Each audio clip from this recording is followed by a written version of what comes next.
Hello guys, good evening. After so long time म हजुरमा आज उपस्थित भएको छु र आज म यसो हल्का फ्री टाइममा छु।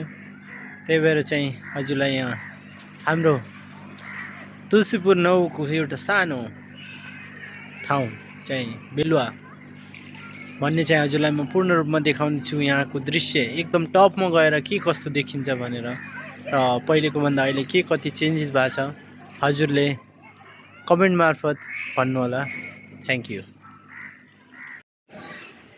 म आफै नै यसो छतमा बसेर हेर्दा चाहिँ आफै नै फिल गर्छु कि 10 वर्ष पहिले चाहिँ एकदमै थोरै घर थियो र अहिले चाहिँ 10 वर्षपछि चाहिँ यहाँको दृश्य नै बेग्लै भइसकेको छ।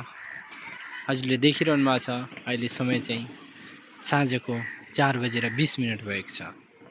यो ठाउँ चाहिँ तुलसीपुर 9 बेलुवा भन्ने चाहिँ हो। हजुरले हेर्नुहोस् र सिधै अगाडि देखिएको चाहिँ हाम्रो जीवन प्रेमी स्कुल, त्योसँगै चाहिँ यहाँको दृश्य पूर्ण रूपमा देख्न सक्नुहुन्छ के कस्तो छ भनेर चाहिँ।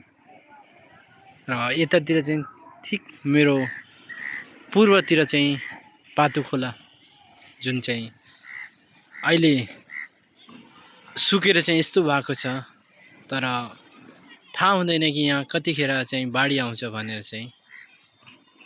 र अहिलेको दृश्य चाहिँ एकदम सुकिसकेको छ र यो चाहिँ हाम्रो टप छतमा चाहिँ एकदम बास्नादार फुलहरू फुलिरहेका छन्। हजुरले देखिरहनु भएको छ र चारैतिर दिन प्रतिदिन घरहरू बनिरहेछन्। थोरै पनि स्पेस छैन अहिले, पूर्ण रूपमा चाहिँ यहाँ भरिसकेको छ। सिधै हाम्रो चाहिँ यो देखिरहनु भएको छ, सिधै तल चाहिँ यो बस पार्क एरिया हो। यहाँदेखि सिधै तल देखिरहेछ जुन चाहिँ,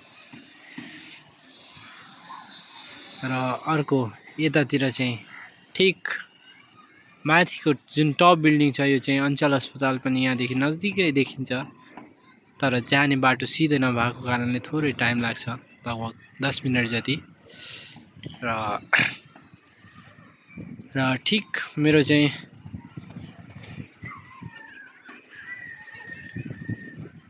दक्षिणतिर चाहिँ हजुरले देखिरहनु भएको छ यहाँ कपुरकोटको एरिया चाहिँ यहाँदेखि चाहिँ